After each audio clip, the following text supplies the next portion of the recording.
Hi, I'm Melanie Dabbs with part 2 of Rosza by Michael Guzman. I will start close to where I left off last time. Sorry I had to break it into 2 parts. Mother, father, sister, try not to hate them, Rosza said. You know the other things we tried didn't work. It is really the only way. Though she said that more to convince herself rather than her family. They were interrupted once again by an even louder knock. "Give us a moment, for God's sakes," Adelbert demanded, glaring daggers at the guard, who appeared at the threshold of her daughter's room. "You were told to say your goodbyes quickly," the guard reminded him, sounding harsh, but his eyes betrayed his sympathy.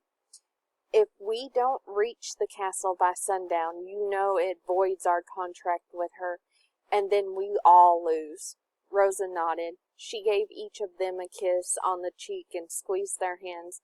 "I love you all. Take care of each other."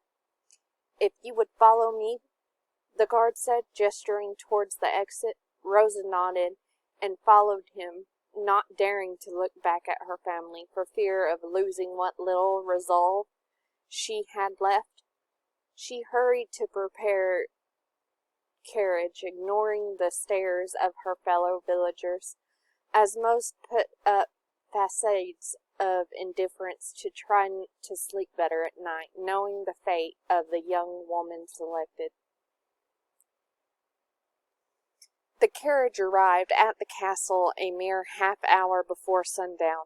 The driver and guard who accompanied her said nothing as Rosza exited the carriage. The driver then turned the carriage around as quickly as possible, and his horses were practically flying to get away from even the sight of the castle. Ahead, it would be another half-hour of walking before Rosza arrived. The wind brought a constant chill to her as she noticed the vegetation getting more and more sparse as she got closer to her destination. The castle itself was huge, as wide as the entire center of her town, and taller than the tallest tree Rosza ever saw. The roofing was blood red in color, and the stonework was gray as dark, angry thunderclouds. The young woman's breathing intensified as she approached the castle, large oak doors, her heart threatening to leap out of her chest. The demonic-looking knocker seemed to stare at her as she raised her hand to grab the metal ring in the mouth of one. She slammed it against the door loudly multiple times. It was futile, but satisfying expression of her anger and frustration. The door opened with a deafening groan, causing Rosza to clutch at her chest. Peeking in, she saw that the hall was illuminated by the dying sunlight that snuck through the stained-glass windows to one side.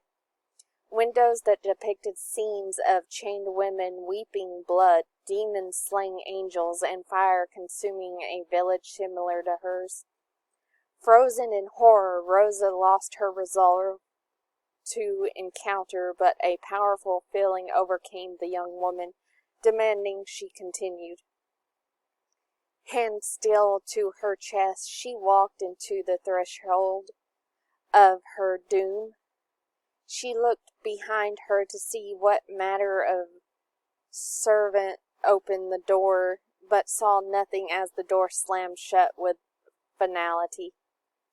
With no other recourse open, Rosza continued her walk down the lonely hall, the last light of the sun finally leaving as unexpected relief washed over her as she no longer had to look at the visions of the windows. It was pitch black only for a moment, as a soft glow appeared at the end of the hall, calling to her like a moth to a flame. Rosza emerged in a large room which suddenly lit up as candles ignited all around her. Rosza looked around in confusion, wondering who or what was doing this. Witchcraft, just as they said, she thought. Welcome, my dear. Rosza turned to find the source of the voice and looked up a wide staircase, one she swore wasn't there a moment ago. She glanced upon a striking woman with bright red hair that was braided and wrapped around her head, held by beautiful pearl pins. Her lips were a crimson deeper than blood, and her skin pale as marble. Her dress was red with white sleeves and a neckline similar to the dress Rosza wore. The young woman took a moment to dare look the figure in the eyes and recoiled in horror. They say the eyes are the windows to the soul, but the blackness of this woman's eyes contained nothingness, absolute nothingness. What is the name of the girl they sent me this time? The woman demanded sharply, as she seemed to glare slowly down the steps. Rosza licked her lips and took a moment to respond, her mouth growing dry. Rosza, you're the Countess? She said. She felt uncertain of everything, even her own name, in the company of the unnatural presence. Of course I am. You don't see anyone else here, do you? She mocked. Rosza blinked and looked around to see if anyone else really was here.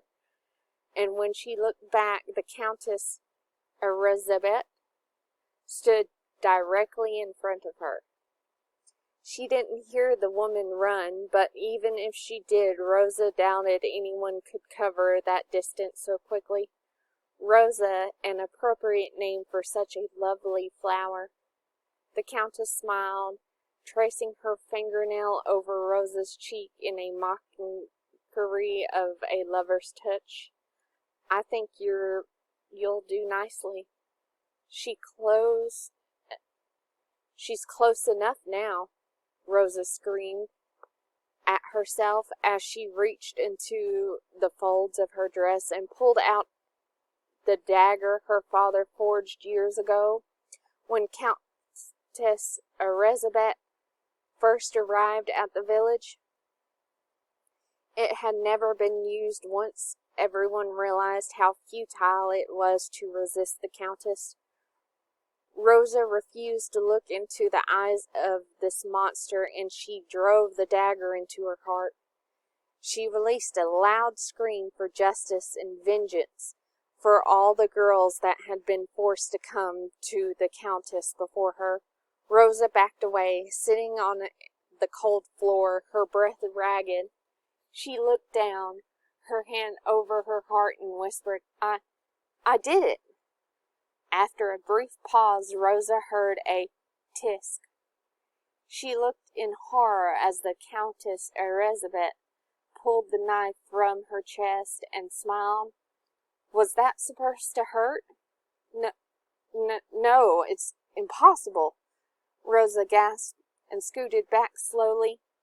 The blade, it was silver, right?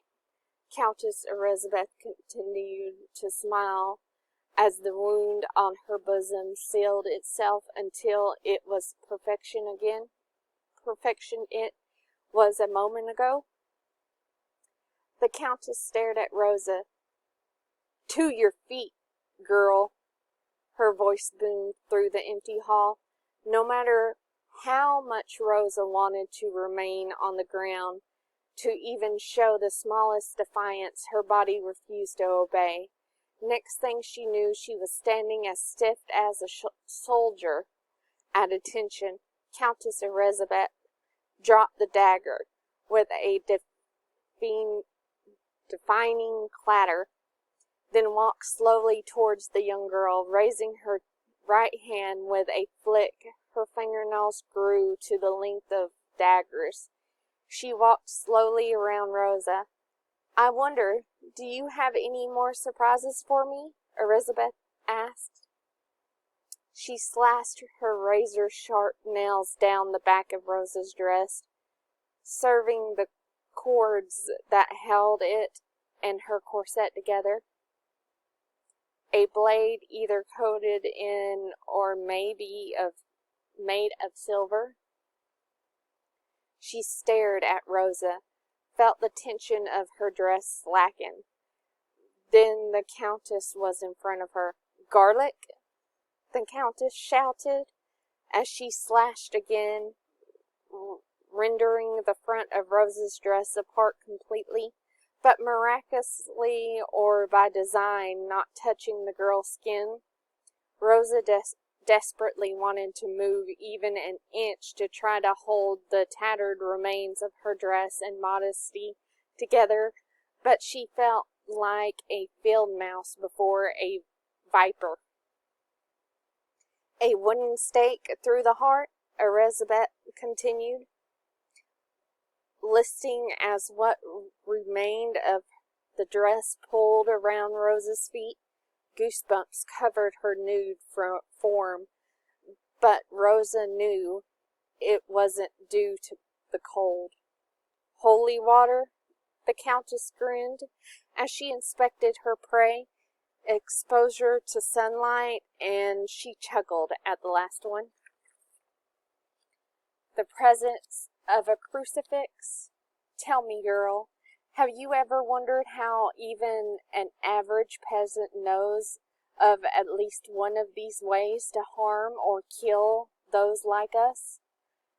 Not waiting for an answer, Elizabeth continued. "Since you're the first in a long time to try, I'll reward your courage. It's been, although there are a lot more of you than us, we have been around longer, much, much longer. We started many of those rumors centuries ago," she laughed.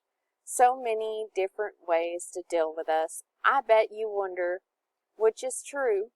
Are any of them true? Why do you think your village made the pact with me? You know what they tried first, right?" Rosa was breathing hard as sweat cascaded down her body, but she felt she could move enough to reply, calling the church. They abandoned you, my dear Rosa." Elizabeth licked her lips and flashed a grin, showing that her incisors were now long fangs. "Abandoned you because they honestly don't know how to help. And more so, they convinced themselves that some person or people in your village must have committed some grievous sin, that you actually deserve being my cattle to assuage their own conscience. Tell me something. Did anyone try to send for a hunter?" Rosa nodded slowly, which only made the Countess laugh harder. "I thought so. What, to know why I didn't stop them?" She was then behind Rosa, embracing the girl close to her own body. "As few of us there are compared to you," she whispered. "There are even fewer of you that know the real way to kill us. So few, I doubt your message will reach someone qualified to come to your village's aid. Now, I just have two more things to say. One, although you didn't hurt me much, you did make me thirstier than usual. I hope to be able to enjoy this longer, but sadly I can not. And secondly, I rewarded your courage, and now I will punish your defiance. I keep a copy of the record of which family sends their daughters to me, and after I'm done with you, your precious sister is next." "No!" Rosa felt a last burst